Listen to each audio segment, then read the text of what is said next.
प्रभु न भजिया मैनु गोरा प्रभु न भजिया मैनु प्रेम रतन धन हेराया हराइनु प्रेम रतन धन हेराया हराइनु गोरा प्रभु न भजिया मैनु गोरा प्रभु न भजिया मैनु अधन जतन करे धन दयालीनो अपना करम दोषे अपनी डुबैनो सतसंग छाड़ी कैनु सत विलास कारण लगी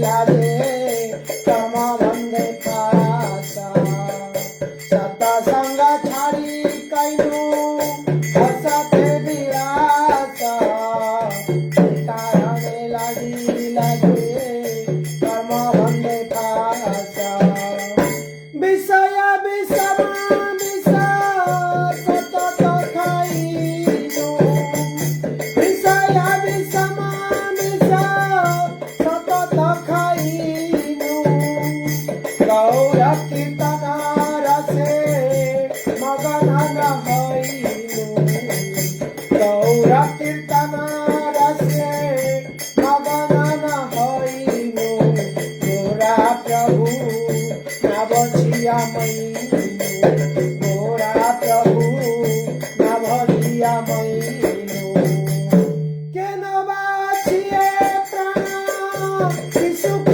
पाइया केन बाछिए प्राण कि सुख पाइया नरोत्तम दास केन नागले मरिया गोरा प्रभु न भजिया मैनु गोरा प्रभु न भजिया मैनु प्रेम रतन धन हेराया हराइनु गोरा प्रभु न भजिया मैनु हरे कृष्ण कृष्ण कृष्ण हरे हरे हरे राम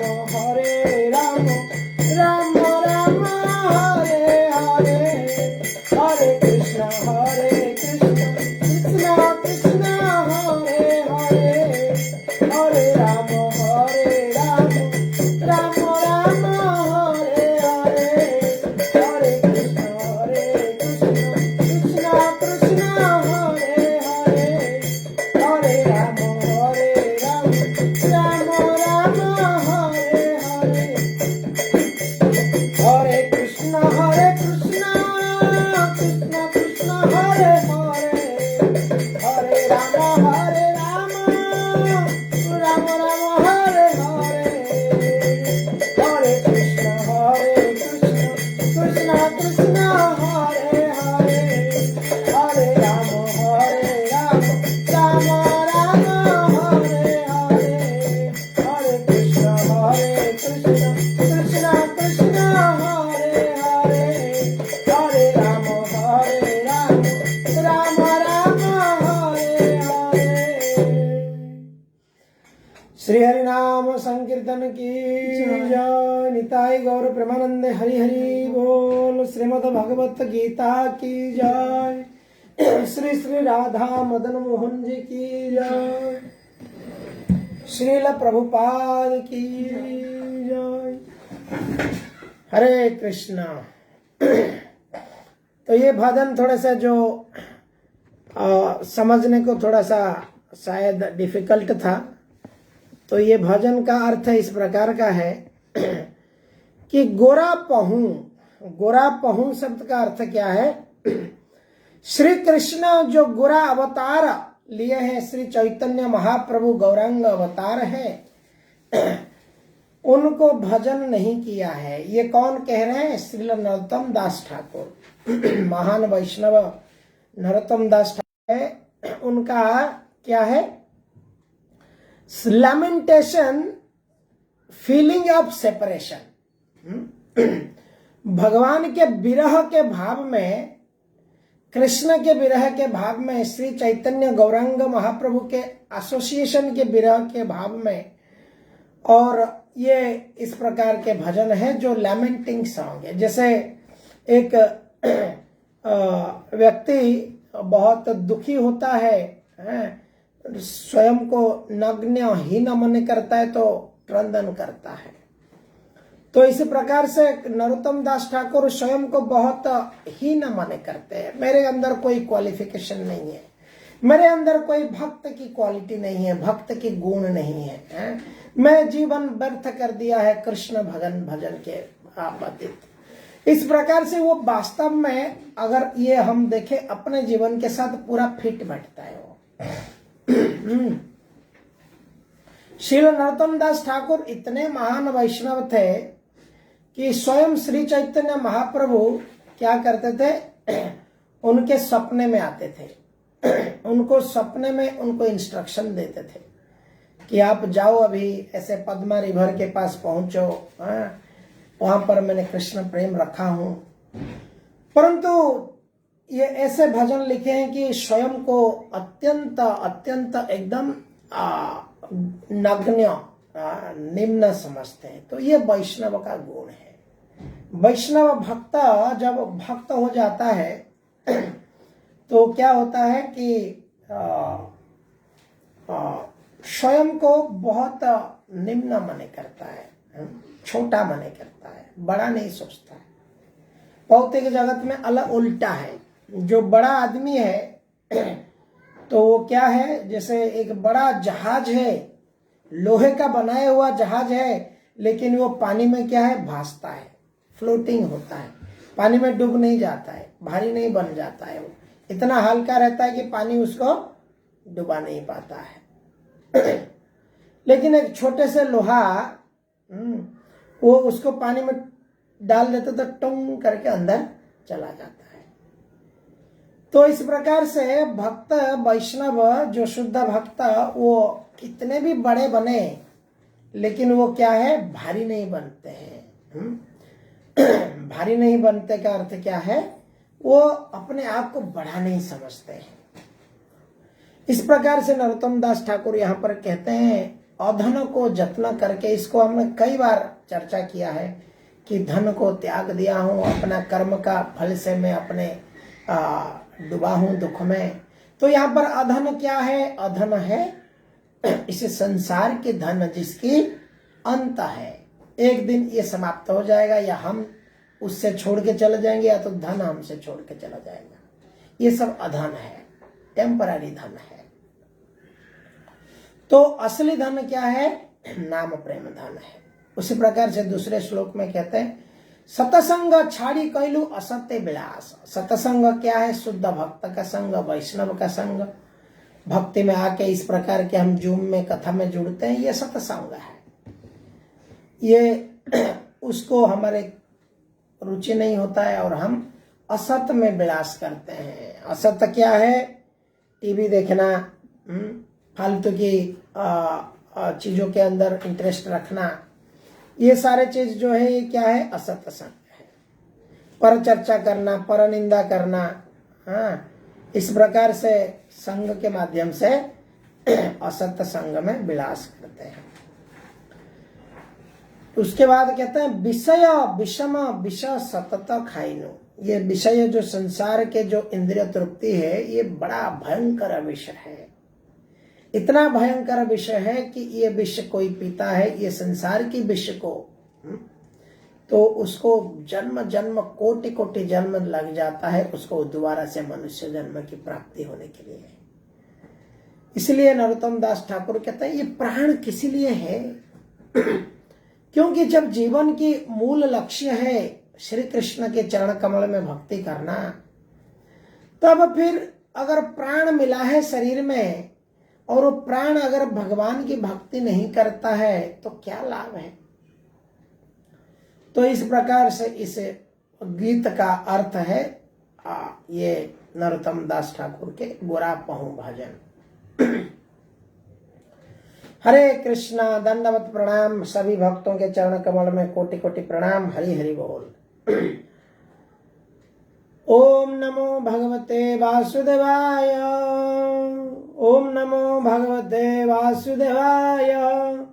ओम नमो भगवते वासुदेवाय। ओम अज्ञानतिमिरान्धस्य ज्ञानाञ्जनशलाकया चक्षुरुन्मिलितं येन तस्मै श्री गुरवे नमः। हरे कृष्णा।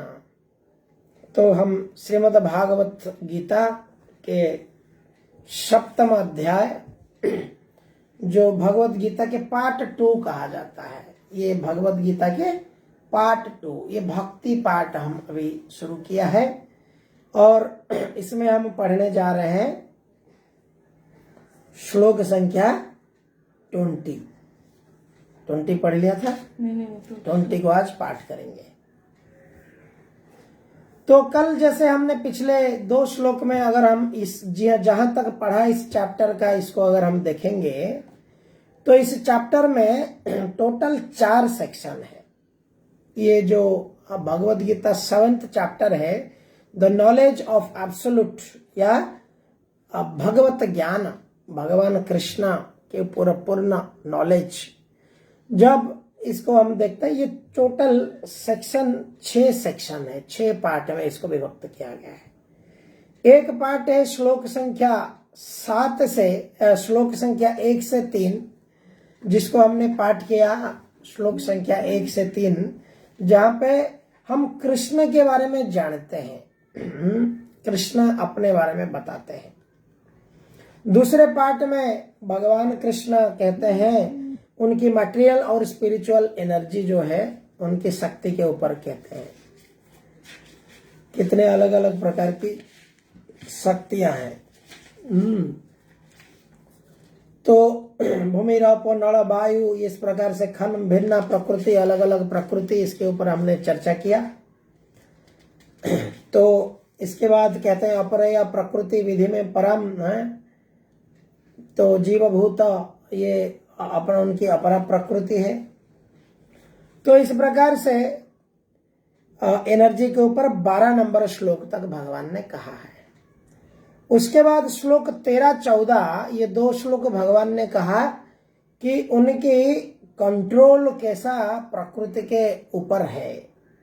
मया दक्षिण प्रकृति श्वेते सचरा चरम, उनकी कंट्रोल में ये जो प्रकृति है उनके अंडर में चल रही है। दैवी जैसी गुणमयी मम माया दुरत्वया, तो माया देवी जो है कैसे भगवान के अधीन है और भगवान के कंट्रोल में ये माया देवी पूरा कार्य करती है। हमको लगता है जैसे इसकी एग्जांपल प्रभुपाद देते हैं कि कोई जैसा मशीन है, एक मशीन के पीछे एक ऑपरेटर रहता है। वो ऑपरेटर को दिखता नहीं है, परंतु एक ऑपरेटर वो मशीन को ऑपरेट करता है। तो इसी प्रकार से माया देवी के पीछे भगवान ऑपरेटर बैठे हुए हैं। उनके इंस्ट्रक्शन पे, उनके निर्देशन से प्रकृति इस भौतिक जगत में क्या करती है, अपनी क्रियाएं करती है।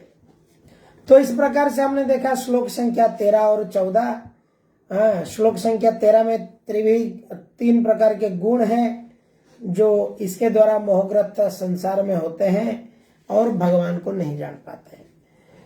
तो उसके बाद भगवान श्लोक 15 से श्लोक 19, ये जो 4 श्लोक है, यहाँ पे हमने देखा किस प्रकार से भगवान 4 प्रकार के लोग उनको भजन नहीं करते हैं, 4 प्रकार के लोग उनको भजन करते हैं।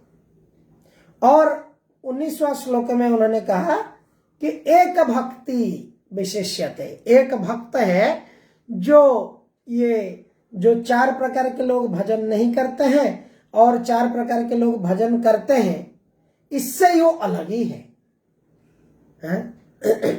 जैसे कुछ लोग इस संसार में भी होते हैं कि क्या करते हैं, वो वोट देते नहीं है बिल्कुल। वो बोलेंगे वो वोट हमको कुछ देना ही नहीं है। सरकार से हमको कोई मतलब नहीं है।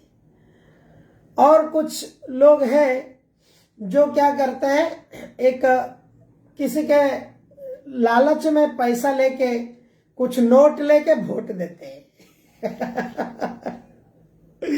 और एक वर्ग की व्यक्ति है वो सच विचार करता है किसको देना योग्य है, वास्तव में किसको वोट देना चाहिए। तो उसी प्रकार से ये तो मेरा उदाहरण एक छोटी सी थी जहां पे हम इससे ये समझ पाएंगे कि कुछ लोग हैं जो भगवान को मानते ही नहीं, और दूसरे वर्ग है कुछ लालच है, मुझे ये दो तो मैं ये करूंगा। तो इस प्रकार से जो भगवान की भक्ति कुछ कंडीशन के साथ करता है वो इस कैटेगरी में आते हैं। जो 19वां श्लोक में भगवान ने बताया है, क्या बताया तो श्लोक नंबर 19 में,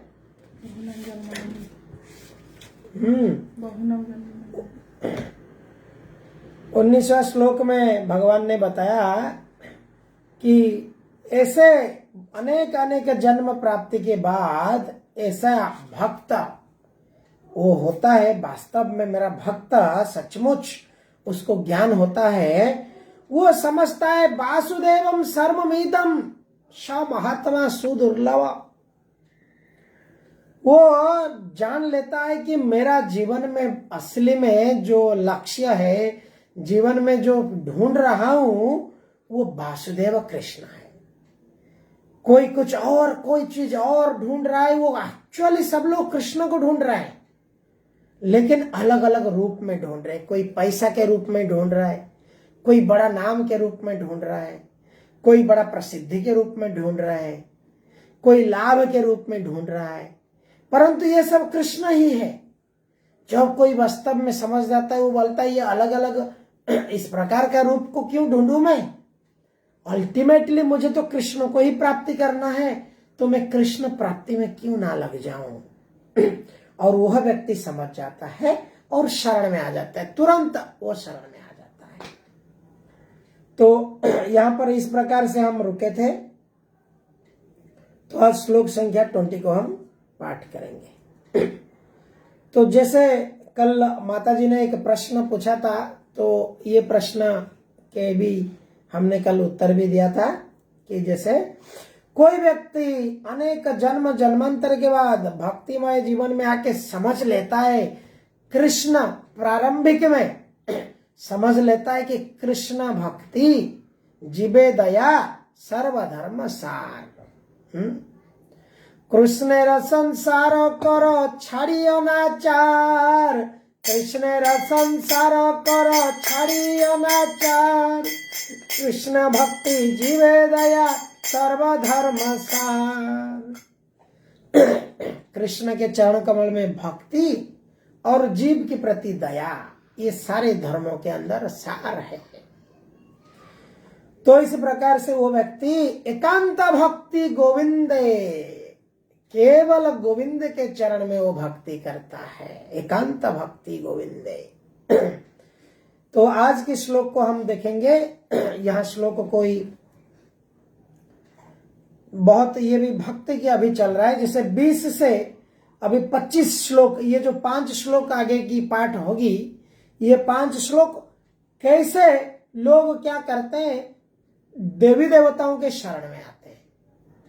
देवी देवताओं के शरण में आते हैं, क्या चीज के लिए शरण में आते हैं, और उनकी कम ज्ञान, अल्प बुद्धि के कारण से वैसे लोग देवी देवताओं के शरण में आ जाते हैं।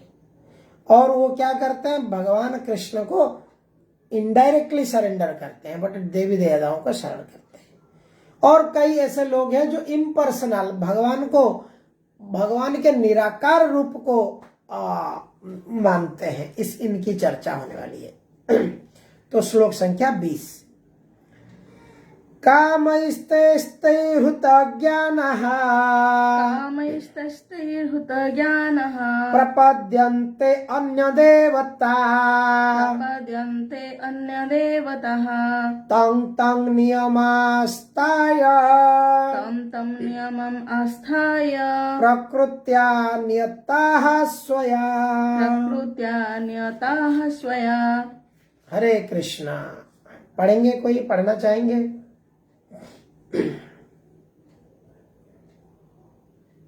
पढ़िए आप, प्रतिभा जी पढ़िए। जिनकी बुद्धि भौतिक इच्छाओं द्वारा मारी गई है, वो देवताओं की शरण में जाते हैं और वो अपने अपने स्वभाव के अनुसार पूजा के विशेष विधि विधानों का पालन करते हैं। तात्पर्य वैश्ल प्रभुपाद। जो समस्त भौतिक कल्मश से मुक्त हो चुके हैं, वो भगवान की शरण ग्रहण करते हैं और उनकी भक्ति में तत्पर होते हैं। जब तक भौतिक कल्मश धूल नहीं जाता, तब तक वो स्वभावतः अभक्त रहते हैं। किंतु जो भौतिक इच्छाओं के होते हुए भी भगवान की ओर उन्मुख होते हैं, वो बहिरंगा प्रकृति द्वारा आकृष्ट नहीं होते, क्योंकि वो सही उद्देश्य की ओर अग्रसर होते हैं। अतः वो शीघ्र ही सारी भौतिक कामेच्छाओं से मुक्त हो जाते हैं। श्रीमद् भागवतम में कहा गया है कि मनुष्य को चाहिए कि स्वयं को वासुदेव के प्रति समर्पित करे और उनकी पूजा करे, चाहे वह भौतिक इच्छाओं से रहित हो या भौतिक इच्छाओं से पूरित हो या भौतिक कल्मश से मुक्ति चाहता हो। जैसा कि भागवत में 2.3.10 में कहा गया है, अकामः सर्व कामो वा मुख्य काम उदारधिः तीव्रेण भक्ति योगेन यजेत पुरुषं परम।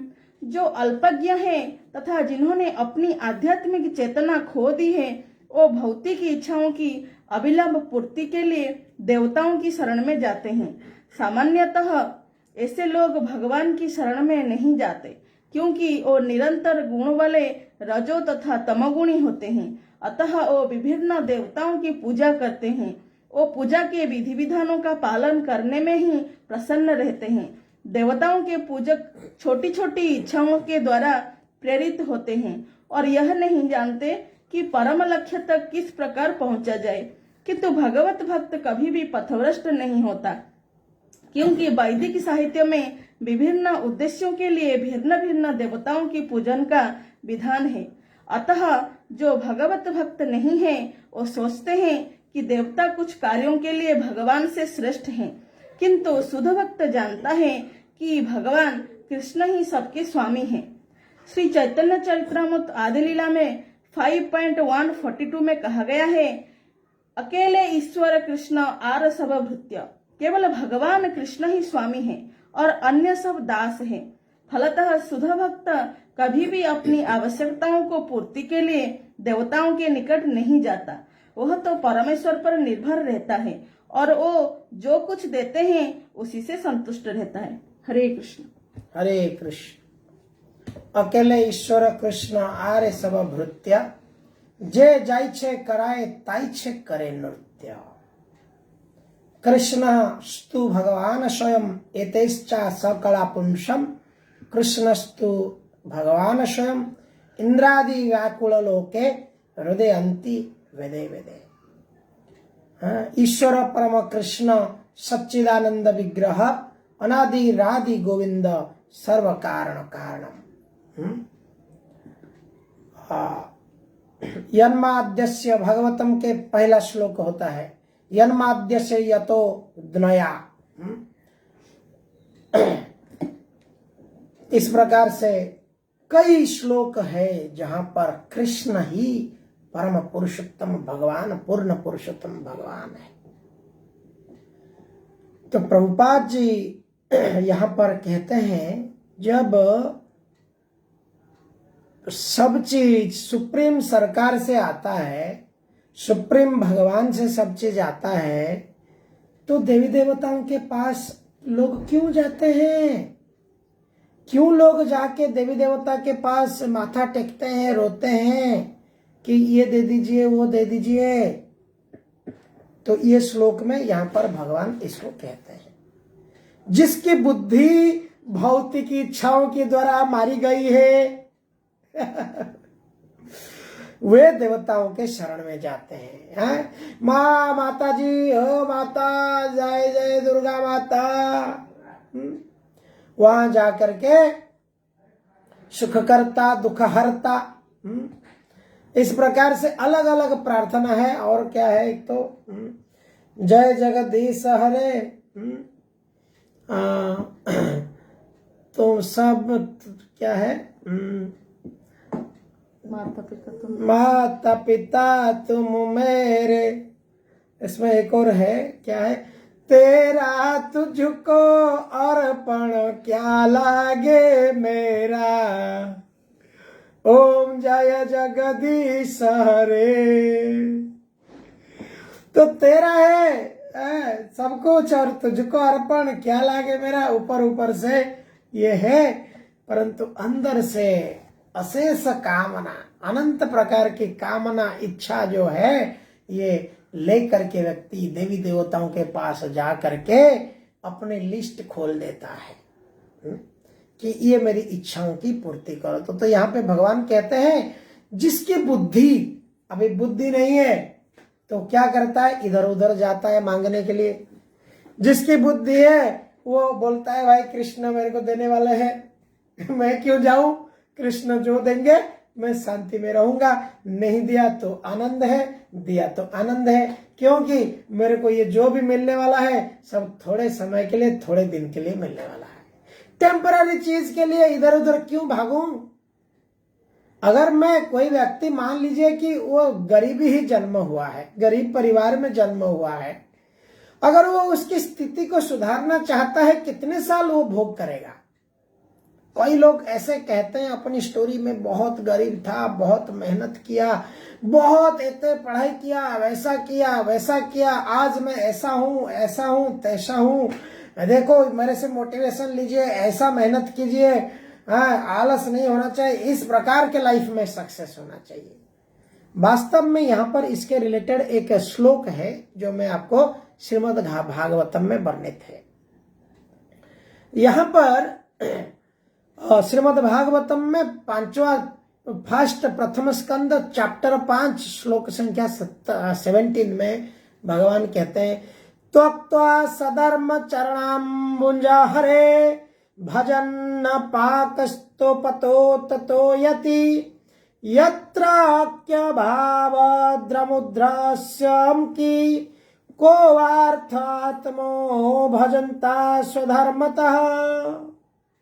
अगर कोई व्यक्ति अपना भौतिक जीवन की प्रगति को त्याग कर दिया है, भौतिक सुख समृद्धि को पीछे नहीं पड़ा है, इस जीवन में बहुत ज्यादा सुख ये भौतिकता के अंदर उसकी लाभ की प्रति नहीं पड़ा है, और क्या कर रहा है, अपने जीवन को भक्तिमय सेवा में लगाया है, कभी कभी हो सकता है वो पतित हो जाएगा, फॉल डाउन हो जाएगा, मन भक्ति में नहीं लगेगा, इधर उधर कभी भटक गया है, परंतु उसके जीवन में कोई डेंजर नहीं है, कोई डेंजर, कोई विपत्ति नहीं है। भगवान उसको फिर से इस मार्ग में ले आते हैं। कभी कभी मान लो कोई इंद्रिय उसकी संयम नहीं हुआ, किसके प्रति कोई एक सेंस उसका कंट्रोल नहीं हो पाया, वो फॉल डाउन हो गया। इतिहास में ऐसे साधु संत हैं जो महिलाओं के प्रति आकर्षित हो गए हैं कभी कभी। हम देखते हैं एक पुरुरवा करके परम वैष्णव है। पुरुरवा जैसे वैष्णव परम इतने वैष्णव थे कि इंद्रदेव, नारद मुनि स्वर्ग में उनकी गुणगान करते थे कि इतना महान वैष्णव है पुरुरवा, जो इनके जैसे कोई सुंदर वैष्णव नहीं है जो भक्ति करते हैं भगवान की। अभी उसको सुन के उर्वशी ऐसा वैष्णव है, अच्छा, तो उर्वशी भी उनकी भक्ति और वैष्णव के प्रति आकृष्ट हो गई। स्वर्ग के उर्वशी जो सुंदरी, तो उस प्रकार से वो उर्वशी जब आए तो उनको देखने के लिए तो पुरुरवा क्या हुए, उनके प्रति आकृष्ट हो गए और उनकी पतन हुई। परंतु पुनः वही नारद मुनि के द्वारा गुरु जी की आशीर्वाद से उनकी फिर से भक्तिमय चेतना जागृत हो गई। तो एक भक्त को भगवान कृपा करते हैं, कभी पतन हो जाता है, नो लॉस, कोई लॉस नहीं, वो रिपेंटेंस करता है, प्रभु मैंने कितना समय गवा दिया, इधर उधर फालतू के बिजनेस में चला गया, यहाँ धन कमाऊं वहां धन कमाऊं, इसके लिए मैं बिजी हो गया, आपकी सत्संग नहीं आ पाया, छोड़ दिया सब कुछ, हे प्रभु अब मैं रियलाइज कर रहा हूं मैंने साल 2 साल 6 महीना 4 महीना बर्बाद कर दिया, प्रभु अब मैं नहीं छोड़ूंगा आपका चरण कमल। तो देयर इज नो लॉस, प्रभु क्षमा कर देते हैं। परंतु जो व्यक्ति अपना जीवन धन कमाने में लगा दिया, पूरी जीवन को उसने धन कमाने में लगा दिया है, और धन कमा कमा करके बड़ा आदमी बन करके बड़ा बिल्डिंग बना करके लोग उसको कह रहे हैं वाह वाह वाह कितना बड़ा आदमी, सैल्यूट कर रहा है, सम्मान कर रहे हैं, ड्राइवर गाड़ी खोल दे रहा है, इतनी सारी सेवा उसकी कर रहे हैं। लेकिन यहाँ पर व्यासदेव जी कहते हैं उसने पाया तो क्या पाया अरे भाया पाया तो क्या पाया, कुछ नहीं पाया उसने, श्रमाय वही केवलम। तो इस प्रकार से भगवत पुराण कहता है तस्यैव हेतु प्रयचेत कोविद न लभ्यते यत भ्रमता उपर्ह्यदा तलभते दुख वदन्यत सुख कालेन सर्वत्र गभीर मानसा। एक व्यक्ति जो एक्चुअल वास्तव में कोविद ज्ञानी है, इंटेलिजेंट है, बुद्धिमान है, वो व्यक्ति क्या करता है, वो क्या समझ जाता है कि मेरा जीवन का वास्तविक लक्ष्य क्या है, भगवान को प्राप्ति करना। भले उसको इसमें दुख प्राप्त होता है परंतु वो उस दुख को सुख मान्य करता है, और इंद्रिय तृप्ति से भले उसको बहुत सुख प्राप्त होता है, बड़ा अपार्टमेंट, डनलप बेड, बढ़िया कंफर्ट सोफा में बैठा हूं, धन संपत्ति पुत्र लोग हमारी स्तुति कर रहे हैं, इससे भले आनंद प्राप्त होता है, फिर भी शुद्ध भक्त, विष्णु भक्त, कृष्ण भक्त उसको दुख मानता है। एक बड़ा परम वैष्णव भजन है, तुम्हार सेवाए दुख जदि आमी सहित परम सुख, सेवा सुख दुख परम संपद लभिया मारे सुख।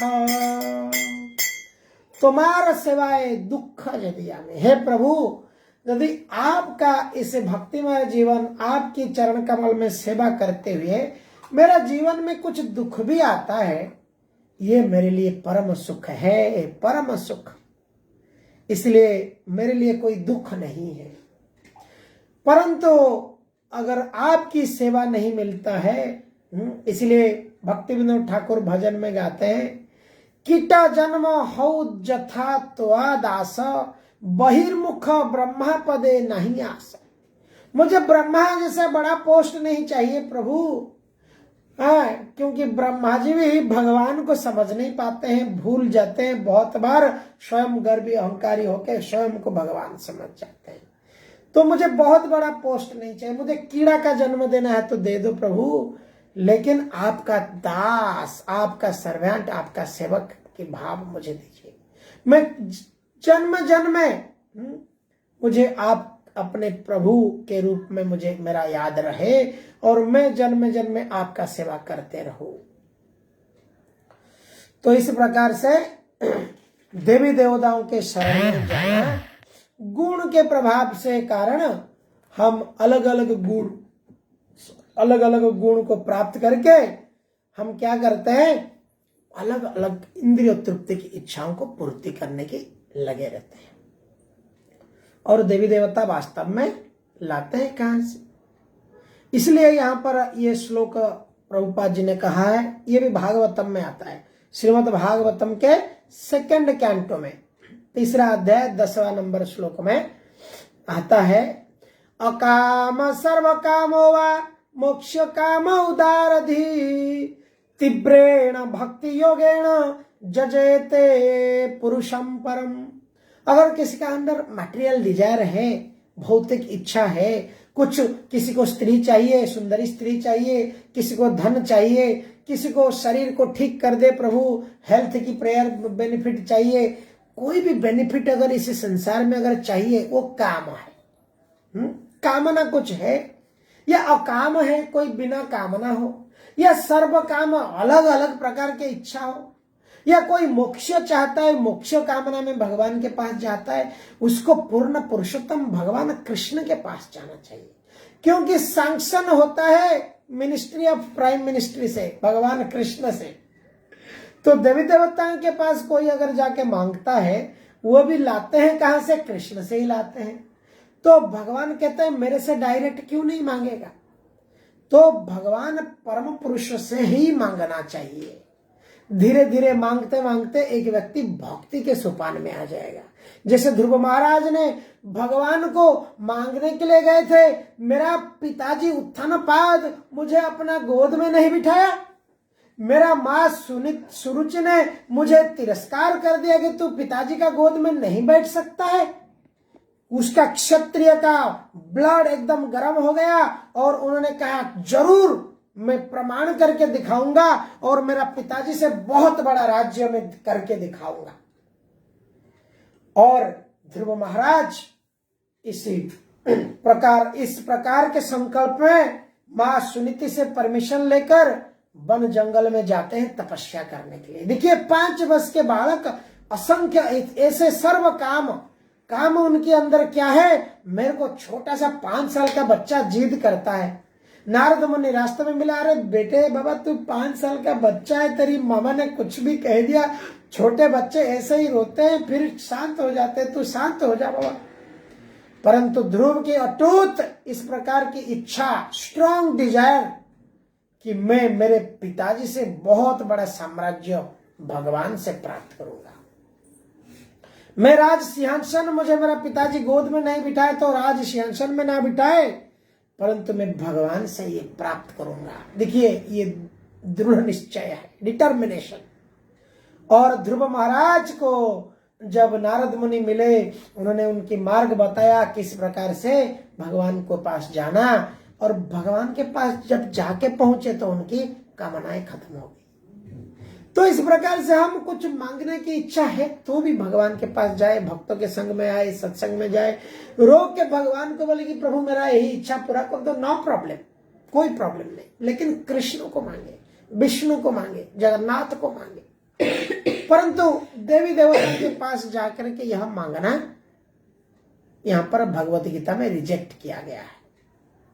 परंतु यहाँ पर श्रेष्ठ भक्ति जो रूप गोस्वामी हमें कहते हैं, जो जान चुके हैं जीवन का लक्ष्य, उनको फिर से क्यों जाके मांगना है?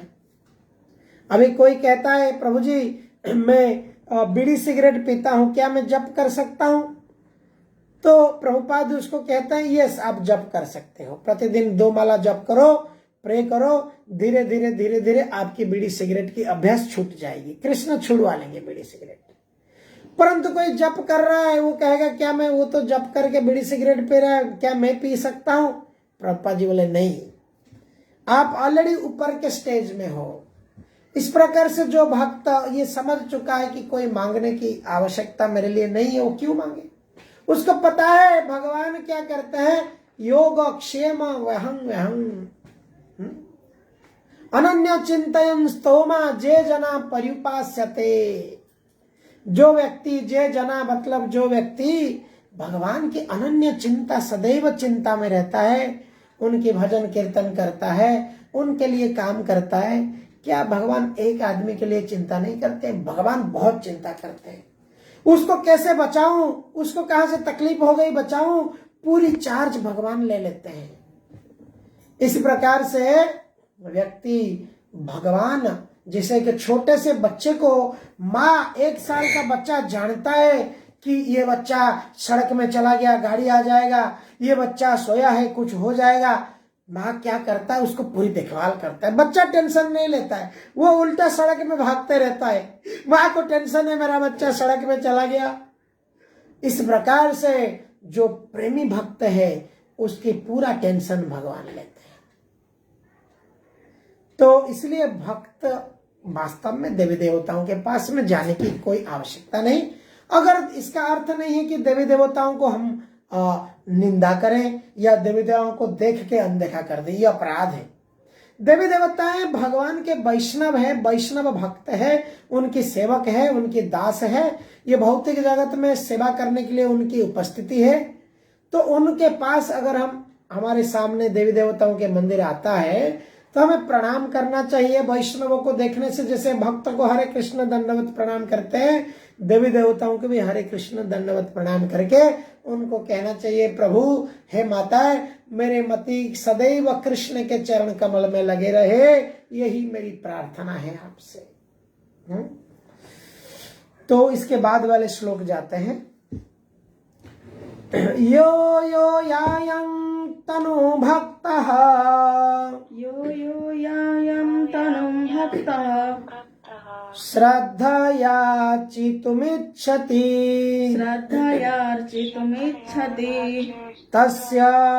तस्याचलं श्रद्धां, तस्याचलं श्रद्धां तामेव विदधाम्यहम्, तामेव विदधाम्यहम्। हरे कृष्णा। पढ़िए माता जी, पढ़ पाएंगे? कंफर्टेबल है तो पढ़िए। जी। भावार्थ, मैं प्रत्येक जीव के हृदय में परमात्मा स्वरूप स्थित हूँ। जैसे ही कोई किसी देवता की पूजा करने की इच्छा करता है, मैं उसकी श्रद्धा को स्थिर करता हूँ, जिससे वह उसी विशेष देवता की भक्ति कर सके। तात्पर्य श्रील प्रभुपाद, ईश्वर ने हर एक को स्वतंत्रता प्रदान की है। अतः यदि कोई पुरुष भौतिक भोग करने का इच्छुक है और इसके लिए देवताओं से सुविधाएं चाहता है, तो प्रत्येक हृदय में परमात्मा स्वरूप स्थित भगवान उसके मनोभावनाओं को जानकर ऐसी सुविधाएं प्रदान करते हैं। समस्त जीवों के परम पिता के रूप में वे उनकी स्वतंत्रता में हस्तक्षेप नहीं करते, अपितु उन्हें सुविधाएं प्रदान करते हैं जिससे वे अपनी भौतिक इच्छाएं पूरी कर सकें। कुछ लोग यह प्रश्न कर सकते हैं कि सर्वशक्तिमान ईश्वर जीवों को ऐसी सुविधाएं प्रदान करके उन्हें माया के पाश में गिरने ही क्यों देते हैं? इसका उत्तर यह है कि यदि परमेश्वर उन्हें ऐसी सुविधाएं प्रदान न करें तो फिर स्वतंत्रता का कोई अर्थ नहीं रह जाता। अतः वे सबों को पूर्ण स्वतंत्रता प्रदान करते हैं, चाहे कोई कुछ करे, किंतु उनका अंतिम उपदेश हमें भगवत गीता में प्राप्त होता है। मनुष्यों को चाहिए कि अन्य सारे कार्यों को त्याग कर उनकी शरण में आए, इससे मनुष्य सुखी रहेगा। जीवात्मा तथा देवता दोनों ही परमेश्वर की इच्छा के अधीन है। अतः जीवात्मा न तो स्वेच्छा से किसी देवता की पूजा कर सकता है, न ही देवता परमेश्वर की इच्छा के विरुद्ध कोई वर दे सकते हैं। जैसे ही कहावत है, ईश्वर की इच्छा के बिना एक पत्ती भी नहीं हिलती। सामान्यतः जो लोग इस संसार में पीड़ित हैं, वे देवताओं के पास जाते हैं, क्योंकि वेदों में ऐसा करने का उपदेश है कि अमुक अमुक इच्छाओं वाले को अमुक अमुक देवताओं की शरण में जाना चाहिए। उदाहरणार्थ, एक रोगी को सूर्य देव की पूजा करने का आदेश है। इसी प्रकार विद्या का इच्छुक सरस्वती की पूजा कर सकता है और सुंदर पत्नी चाहने वाला व्यक्ति शिव जी की पत्नी देवी उमा की पूजा कर सकता है। इस प्रकार शास्त्रों में विभिन्न देवताओं के पूजन की विधियां बताई गई हैं। क्योंकि प्रत्येक जीव विशेष सुविधा चाहता है, अतः भगवान उस विशेष देवता से उस वर को प्राप्त करने की प्रबल इच्छा की प्रेरणा देते हैं और उसे वर प्राप्त हो जाता है। किसी विशेष देवता के पूजन की विधि भी भगवान द्वारा ही नियोजित की जाती है। जीवों में वह प्रेरणा देवता नहीं दे सकते, किंतु भगवान परमात्मा है जो समस्त जीवों के हृदयों में उपस्थित रहते हैं। अतः कृष्ण मनुष्य को किसी देवता के पूजन की प्रेरणा प्रदान करते हैं। सारे देवता परमेश्वर के विराट शरीर के अभिन्न अंग स्वरूप हैं, अतः वे स्वतंत्र नहीं होता। वैदिक साहित्य में कथन है, परमात्मा रूप में भगवान देवता के हृदय में भी स्थित रहते हैं। अतः वे देवता के माध्यम से जीव की इच्छा को पूरा करने की व्यवस्था करते हैं, किंतु जीव तथा देवता दोनों ही परमात्मा की इच्छा पर आश्रित हैं, वे स्वतंत्र नहीं है। हरे कृष्णा प्रभु जी, दंडवत प्रणाम। थैंक यू माता जी, हरे कृष्णा, धन्यवाद, प्रणाम। तो बड़ी बहुत यहाँ पर हम 3-4 पॉइंट हम चर्चा करेंगे। इसको मैं समराइज करूंगा, इस परपोर्ट जो पढ़ा हमने, इसकी फोकस क्या है। तो फोकस लर्निंग इसका ये है कि प्रत्येक जीव उसकी माइन्यूट इंडिपेंडेंसी है। जीव स्वतंत्र है और ईश्वर भी स्वतंत्र है। ईश्वर, देखिए, जीव और ईश्वर ये एकदम रेप्लिकेट है। भगवान के अंदर जो गुण है, जीव के अंदर वो गुण है, लेकिन minor in quantity, minute quantity में है।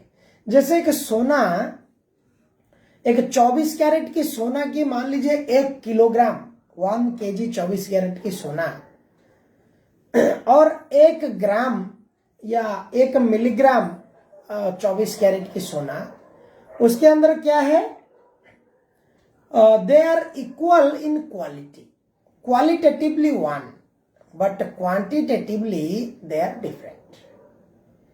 इसी प्रकार से भगवान और जीव दोनों स्वतंत्र है। भगवान भी स्वतंत्र है और जीव भी स्वतंत्र है। भगवान भी सत और जीव भी चित सत। भगवान भी फुल ऑफ नॉलेज, जीव भी फुल ऑफ नॉलेज। भगवान भी फुल ऑफ आनंद, जीव भी फुल ऑफ आनंद। सत चित आनंद ईश्वर है। ईश्वर परम कृष्ण सत चित आनंद विग्रह, और जीव भी सत चित आनंद विग्रह। परंतु जीव की स्वतंत्रता, जीव की इंडिपेंडेंट जो है, ये जीव की स्वतंत्रता जीव को खड्डा में डाल दिया है। ये भौतिक संसार भव सागर में, माया के अधीन में, इस प्रकार के अलग अलग प्रकार के आवरण सत्वरज तमो तीन गुण में जीव को बंधन में आ गया है स्वतंत्रता के कारण। जैसे कोई बच्चा घर से 10th पास करके हॉस्टल में जाता है, स्वतंत्रता के कारण मालब्रो, क्या क्या नाम है, Marlboro lights, Gold Flake King, बड़े बड़े सिगरेट की पैकेट 2 डालना पड़ता है स्वतंत्रता के फलस्वरूप। किंगफिशर, बडवाइजर, बड़े उसकी राम जीन भोड़का को उसकी स्वतंत्रता के कारण उसको उठाना पड़ता है, अपने मुंह पे लगाना पड़ता है। ये स्वतंत्रता का फलस्वरूप है। और वह सोचता है कि मैं सुखी हूं, परंतु थोड़े समय के बाद गाड़ी एक्सीडेंट करता है, झगड़ा करता है, अलग अलग प्रकार की समस्या करता है। कोई जॉब से भी निकाल देते हैं, ज्यादा एडिक्शन हो जाने के बाद वो नौकरी में भी पी के जाता है तो उसको नौकरी से भी निकाला जाता है। ये स्वतंत्रता की फलस्वरूप है। तो उसी प्रकार से जीव भोग करने की जो स्वतंत्रता है, इसको लेकर के जब आता है, भगवान कृपालु है। भगवान कहते हैं ठीक है, मेरा अंश, मेरा सेवक मुझे सेवा करना नहीं चाहता है, भोग करना चाहता है, तो इस भव संसार में यही जगह है। उन्होंने इस जगत को, उन्होंने अपनी जो टोटल क्रिएशन है, इसको 2 प्रकार है।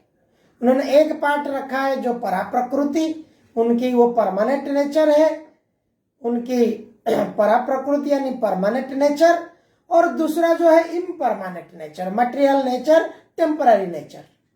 तो टेम्पररी नेचर में उसको डाल देते हैं। जिस प्रकार से हम देखते हैं, छोटा बच्चा बोलता है मम्मा मम्मा मेरा किचन अलग होना चाहिए, मम्मा मम्मा मेरा बाल्टी, कढ़ाई, रसोई की पॉट सब अलग होना चाहिए, मैं मेरा खाना बनाऊंगा, आप अपना किचन में खाना बनाते हो, मैं भी खाना बनाऊंगा।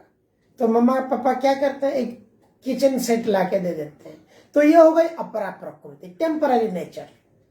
तो ऐसे बच्चा, जीव को भगवान ने टेम्पररी नेचर में डाल देते हैं। जा तू बाबा खाना, वो बच्चा जाता है, राइस पक रहा है, दाल पक गया, अभी तो हो गया, तड़का मारना है। फिर आधे घंटे में बच्चा को भूख लग जाता है, वो रो रो के आ जाता है, मम्मा भूख लग गया, खाना खिलाओ। अरे कहाँ गया तुम्हारा दाल, राइस पक तो गया था। इस प्रकार से इस संसार में हम सब ऐसे ही भगवान की तरह भोग करने की हम जो है अभिनय नकल कर रहे हैं, लेकिन हम, क्योंकि हम भोक्ता नहीं है, हम उसमें सुखी नहीं हो पाते।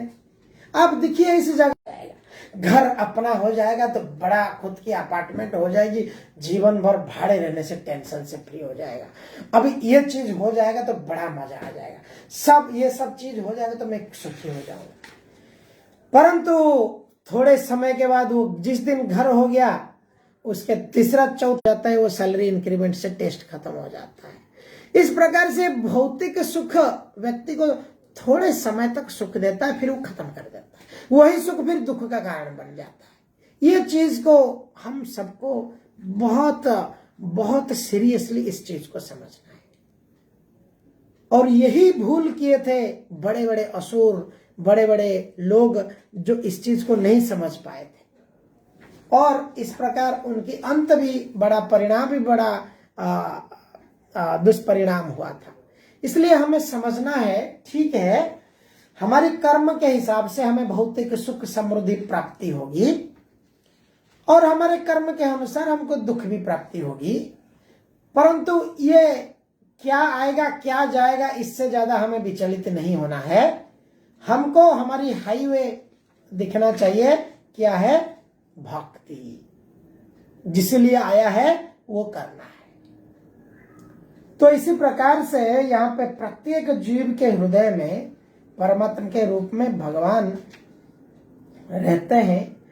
और यदि कोई देवता की पूजा करने की इच्छा करता है, देखिए कोई व्यक्ति मान लीजिए पर्टिकुलर टाइप ऑफ डिजायर है, जैसे कि किसी को बहुत सुंदरी स्त्री की प्राप्ति करने की इच्छा है, तो वेद शास्त्र में वर्णित है अगर स्त्री प्राप्ति करने की इच्छा है तो वो किसकी पूजा करे?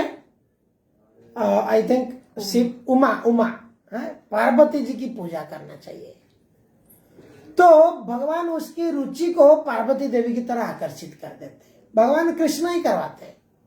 वो जानते हैं एटलीस्ट मेरा बेटा मुझे तो भूल गया है, मेरा संतान बेटा बेटी जो भी मेरा अंश है, एटलीस्ट मेरा प्रतिनिधि के प्रति आकर्षण हो जाए।